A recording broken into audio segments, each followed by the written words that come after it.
Dios le bendiga, hermanos. Le habla el pastor José Rentas de la Iglesia Bautista Hispana de Jesucristo. Saludos de parte de la Iglesia, saludos de parte de cada uno de nosotros. Hay varios anuncios que quiero hacer, entre ellos ya sabían y algunos no, que la hermana María, que estuvo hospitalizada, ya está en la casa. Hablamos con ella por teléfono y se oye muy fuerte. Pronto empieza terapia en su casa, tiene unas enfermeras que le han asignado y se oye la hermana muy positiva, de muy buen ánimo, y estamos contentos por su pronta recuperación. Tenemos que dar malas noticias. La joven Abril, de 17 años, que estuvimos orando por ella, su mamá murió y una amiga en un accidente automovilístico en el Chaco, Argentina. Ella es hija del hermano Pablo, quien sobrevivió el COVID-19 recientemente. Igualmente su tía se recuperó del COVID, pero aparentemente esta es una ola de desastres que ha venido desatándose uno detrás de otro, y Abril acaba de fallecer, me informaron hoy, y Pablo está destruido. Oramos que Dios le dé fortaleza, que Dios le dé entendimiento y paz en medio de esta crisis donde ha perdido 2 seres queridos en su casa. Justo después de la crisis del COVID, que tan fuerte le acosó y le hizo daño. Damos gracias a Dios porque está manifestándose en algunos hermanos que han estado enfermándose con COVID de otras congregaciones. Damos gracias porque Dios permite que pasen la condición. Algunos los síntomas son llevaderos y se están rehabilitando.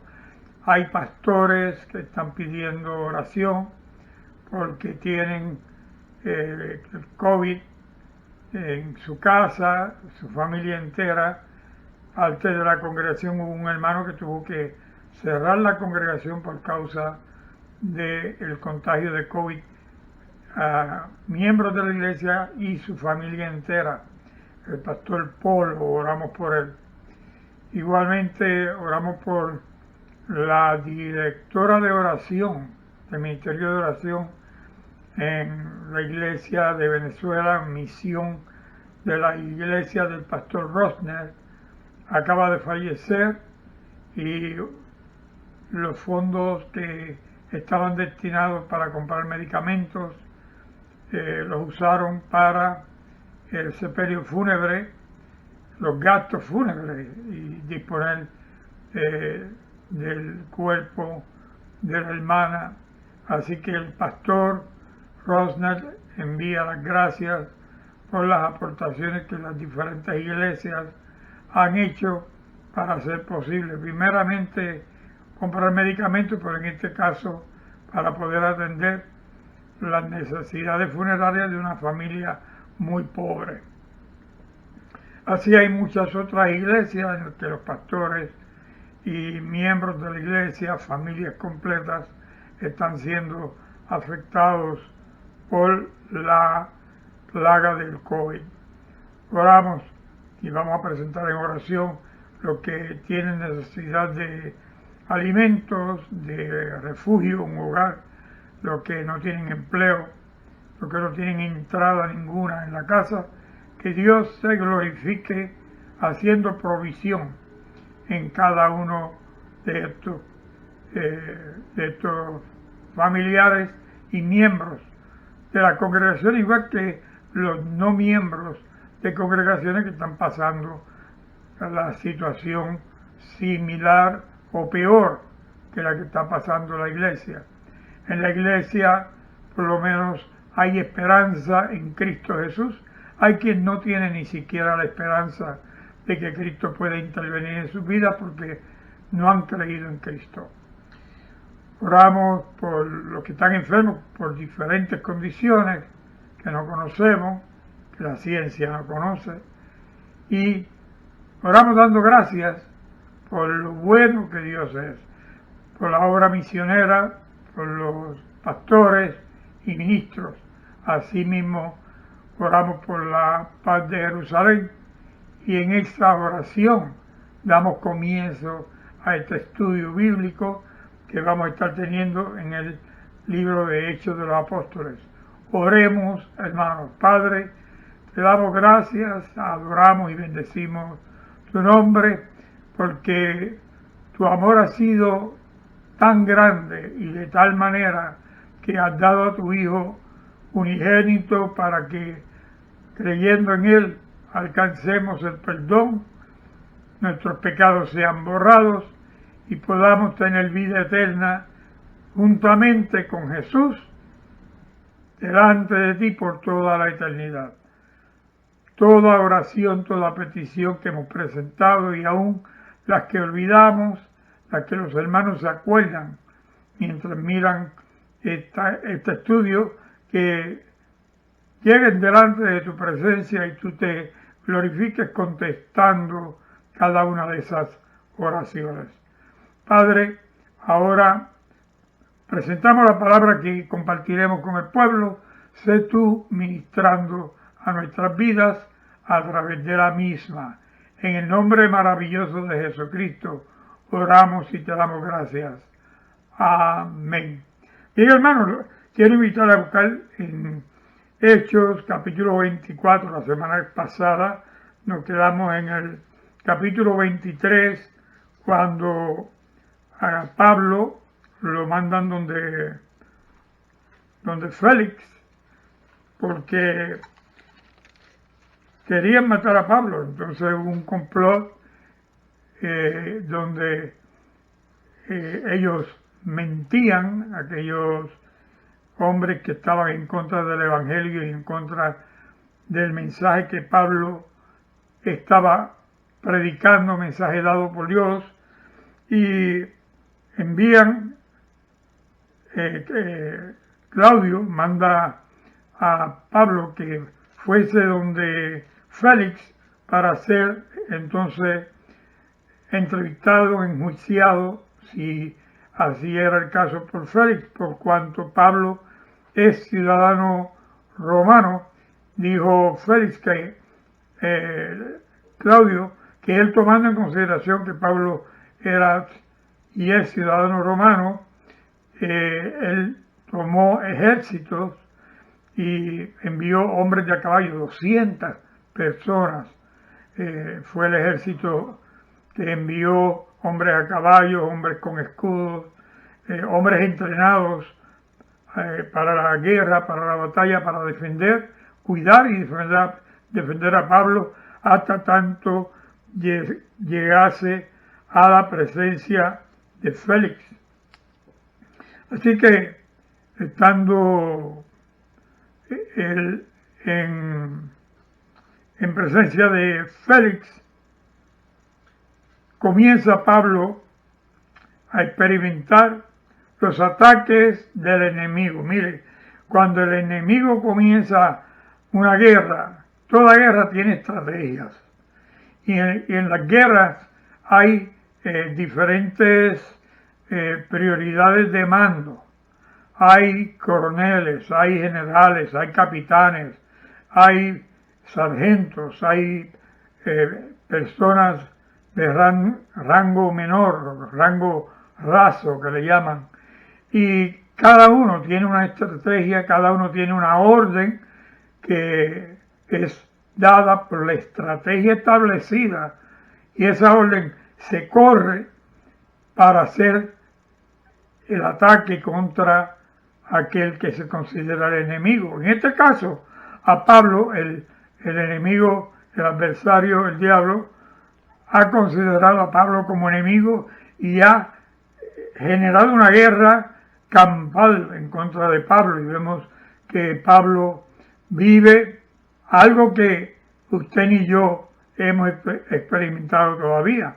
Es una persecución constante, una persecución en la que Pablo, la paz que tenía era la paz que Cristo le daba, porque el hombre no podía darle paz, las cortes no podían darle paz, ningún gobierno podía darle paz, porque en todo lugar que él era presentado como preso, aparecían los de Cilicia que le acusaron, viajaban millas para ir a presentar acusaciones con falsos testimonios, mentiras, para encausar a Pablo y pidiendo la muerte de Pablo. Y vamos a ver hoy, en el capítulo 24, con la ayuda del Señor, la experiencia que tiene Pablo cuando se encuentra con Félix. Mire cómo sucede.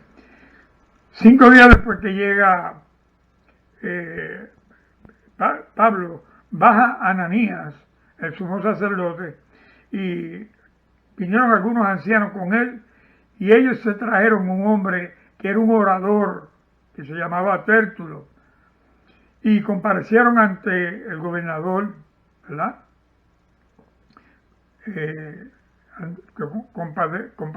Comparecieron delante de Félix en contra de Pablo. Así lo dice el verso 24, el verso 1 del capítulo 24. Dice que cuando este fue llamado, Tértulo comenzó a acusarle, pero Tértulo, como era un orador, empezó a acusarlo técnicamente, de una manera maliciosa. Y dice que Tértulo comenzó diciendo: como debido a ti gozamos de gran paz, y muchas cosas son bien gobernadas en el pueblo por tu prudencia. Oh excelentísimo Félix, lo recibimos en todo tiempo y en todo lugar con toda gratitud. Este hombre, el orador, comienza a adular al rey. Empieza, en Puerto Rico se le llaman a lamber el ojo, perdonan por la expresión, pero así lo dicen en la calle. Comenzó a lamberle el ojo al rey con palabras de adulación. Y dice verso 4, dice: pero por no molestarte más largamente, te ruego que nos oigas brevemente conforme a tu equidad, porque hemos hallado que este hombre es una plaga y promotor de sediciones entre todos los judíos por todo el mundo y cabecilla de la secta de los nazarenos. Mire qué acusaciones, mire qué manera, qué estrategia, indisponiendo a Pablo al rey contra Pablo, usando una estrategia de mentiras. Dice: intentó también profanar el templo, y prendiéndole quisimos juzgarle conforme a nuestra ley. Pero interviniendo el tribuno Licias, aquí vienen más mentiras, con gran violencia lo quitó de nuestras manos, mandando a sus acusadores que viniesen a ti. Si usted se acuerda, en el capítulo 23, los que estaban con violencia y gritaban que matasen a Pablo eran los que ahora acusan a Pablo de que Licias se los arrebató con violencia. Y los que estaban violentos realmente eran los que estaban contra Pablo, los que estaban contra la enseñanza que Pablo estaba dando. ¿Sabe que así es que obra el enemigo en tu vida y en mi vida? Nos acusa delante de Dios. No crea que el pecado que cometemos nosotros pasa desapercibido, sea de mentira, sea de imaginación, sea de pensamiento. Dice la Biblia que saber hacer lo bueno y no hacerlo se nos cuenta como pecado. Lo que encuentra el enemigo para acusarnos va a ir donde Dios acusarnos para que Dios quite su respaldo de alrededor nuestro, para el enemigo entonces tener terreno para atacarnos. Vemos en el libro de Job que Job es un hombre que está custodiado por Dios, tiene una cubierta y el diablo va donde Dios y Dios le dice, ¿de dónde vienes? Le dice, vengo de merodear la tierra. Y Dios le dice, ¿viste a mi justo Job? Que no hay otro más justo, no hay otro hombre como él en la tierra. Y le dice, el diablo le dice a Dios, claro, porque tú lo tienes protegido. Deja que yo le ponga la mano arriba a las cosas que él tiene y le quite todo, para que veas cómo te maldice en tu propia cara. Y sabes, esa estrategia que usó el diablo contra Job, de hecho, estudiaremos el libro de Job más adelante y veremos qué sucedió y cuáles fueron los resultados de la estrategia del enemigo. Pero esa misma estrategia usa el enemigo en contra tuya, en contra mía, en contra de todo aquel que Dios llama y acepta el llamado y somos obedientes predicando y llevando el Evangelio. En el verso 9 dice, los judíos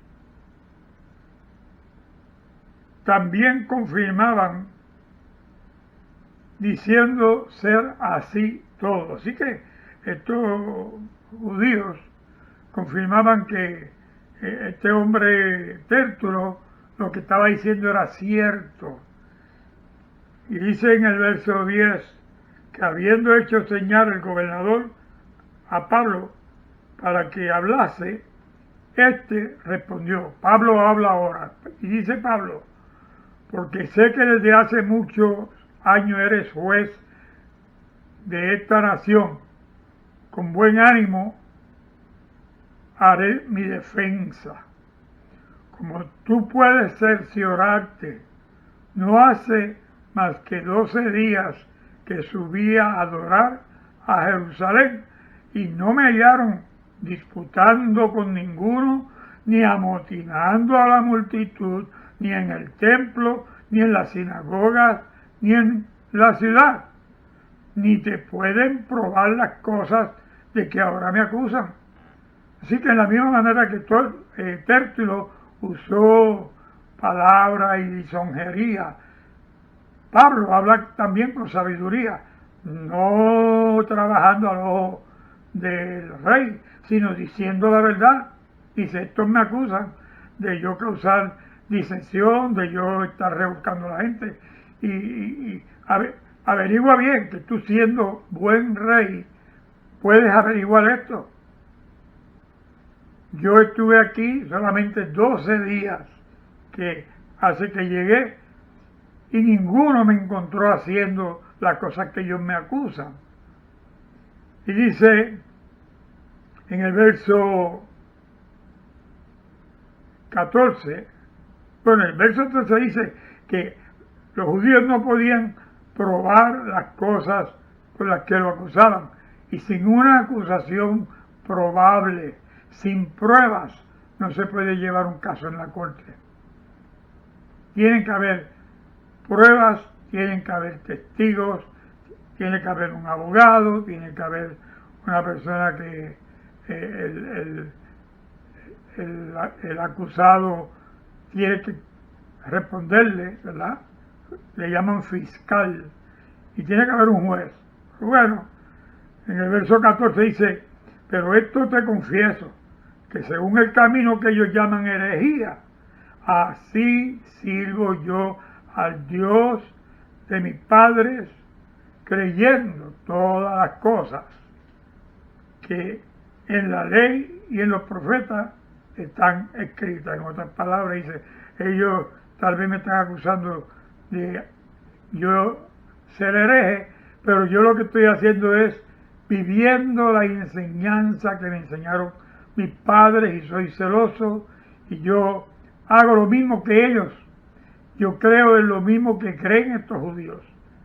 Tenemos la misma fe, la misma enseñanza recibimos. Dice verso 15, teniendo esperanza en Dios, la cual ellos también abrigan, de que ha de haber resurrección de los muertos, así de justos como de injustos. Así que Pablo dice a Félix, si ellos me están acusando de algo que ellos también creen. Ellos creen en el mismo Dios y tienen la misma fe que tengo yo. Con excepción, dice Pablo, de que Pablo tiene esperanza de la vida eterna, cosa que algunos en medio de los judíos no creían. Entre los judíos había quienes no creían en los saduceos, no creían en el cielo, no creían en el alma, no creían en las apariciones, no creían en los ángeles. Y sin embargo, había un grupo muy grande de los fariseos, que eran los más prominentes, que creían y enseñaban lo mencionado en un cielo, en un Salvador, creían en los ángeles, creían en visiones, sueños, revelaciones. Verso 16 dice que por esto procuro tener siempre una conciencia sin ofensa ante Dios y ante los hombres. ¿Por qué razón?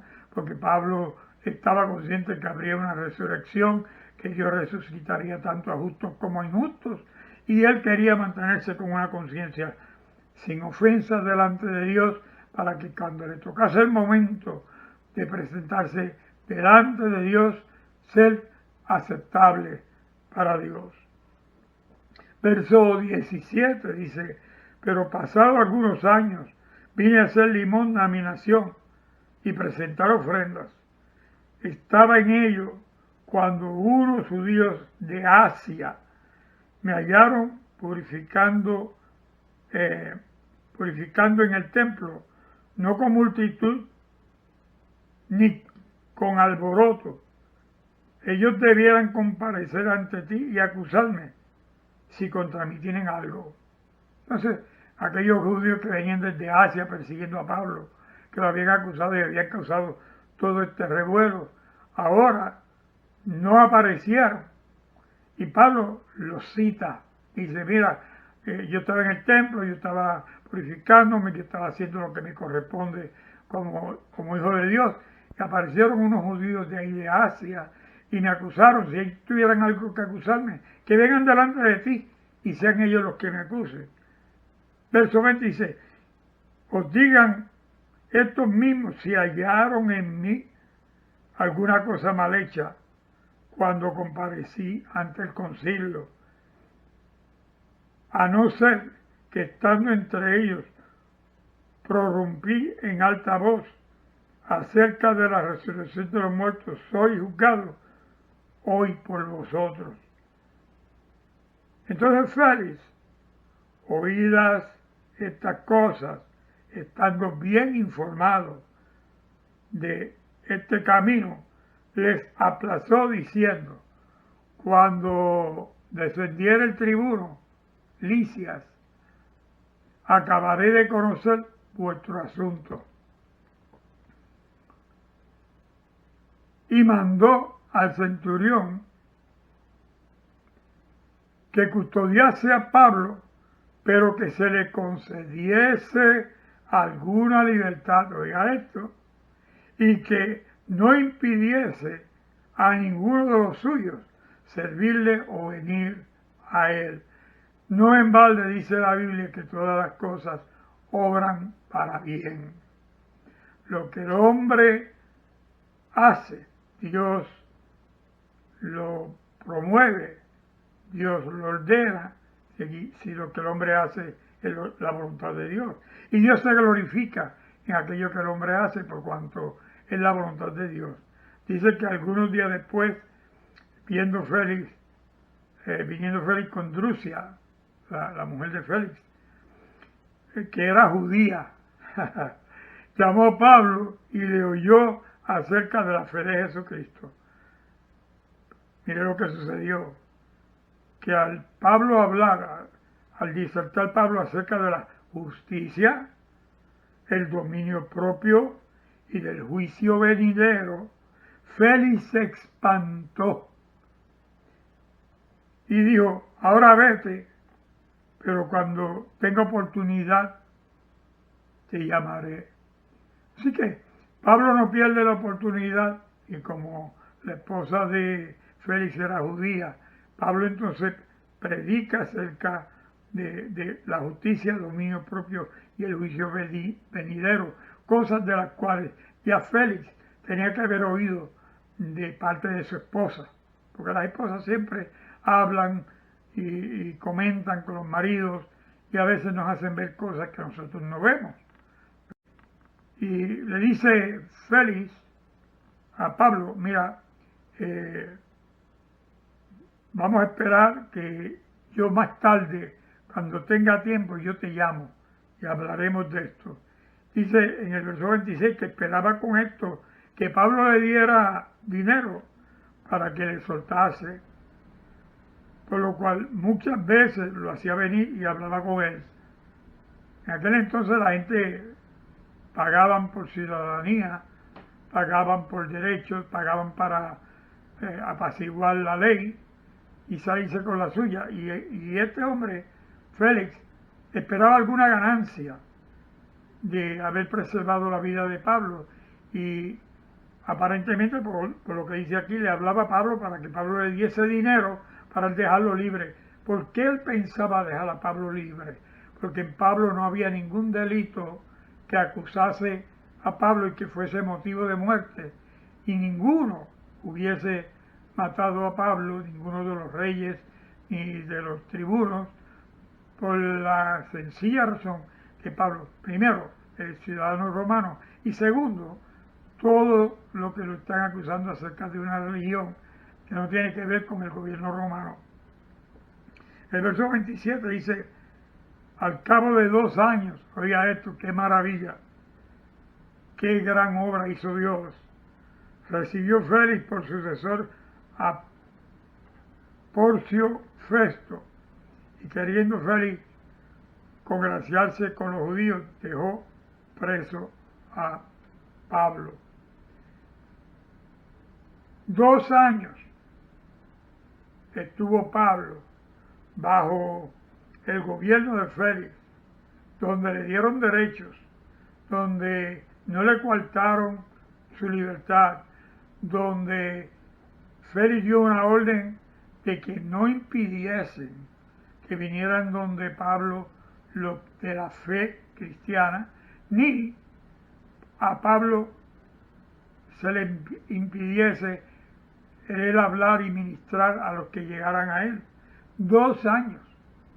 Fíjese lo que Dios le concedió a Pablo, 2 años de llevar la palabra, de compartirla en medio de aquellos que eran, entre otras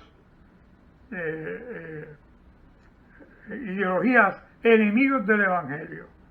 Así que Dios contigo quiere hacer igual como ha hecho conmigo. ¿Qué tiempo Dios nos da? No sabemos. El día y la hora, dice la Biblia, dice Jesús, nadie sabe el día y la hora cuando vuelve Jesús por la iglesia. Nadie sabe el día y la hora cuando Cristo vuelve a buscarnos. Sí sabemos que Él ha de venir, sí sabemos que Él vendrá y levantará a su pueblo, y que todo aquel que ha creído y ha vivido de acuerdo a la enseñanza de Jesús, estaremos con Cristo eternamente. Oremos, hermanos. Padre, te damos gracias porque en este capítulo vemos, Señor, una guerra la cual se levanta en contra de Pablo, pero vemos tu mano poderosa defendiendo la causa de Pablo, tu mano poderosa intercediendo, tu mano poderosa torciendo la voluntad y propósitos de un rey que no creía en ti, pero terminó, Señor, con un corazón ambivalente por cuanto su esposa era judía, y la palabra de la justicia, la palabra predicada acerca del dominio propio y del juicio venidero, lo hicieron tomar una determinación y proveerle libertad a Pablo en medio de la prisión para hacer tu obra. Permítenos a nosotros ser cielos útiles en tus manos y servirte en todo momento. Padre, gracias por esta palabra que nos deja como herencia. Gracias por tu enseñanza. Bendice al pueblo, bendice a la iglesia. En el nombre de Jesús. Amén. Si no has recibido a Cristo como Salvador y quieres que Cristo sea tu Rey, tu Señor, el que pelea por ti la batalla, puedes hacerlo recibiéndolo en este momento, diciendo una oración, rindiendo tu corazón al Dios del cielo. Puedes decir así: Dios del cielo, Padre mío y Padre de Jesús, confieso todos mis pecados y te pido perdón. Escribe mi nombre en el libro del Cordero y darme vida eterna. En el nombre de Jesús. Amén. Espero que hayas hecho esa oración, que lo hayas hecho de corazón, le hayas dado tu vida a Cristo. Si así fue, lee el Evangelio de Juan y Dios te guiará lo que tienes que hacer de aquí en adelante. Que la gracia y la paz de Cristo sean contigo. El pueblo de Dios dice amén. Dios lo bendiga, hermano.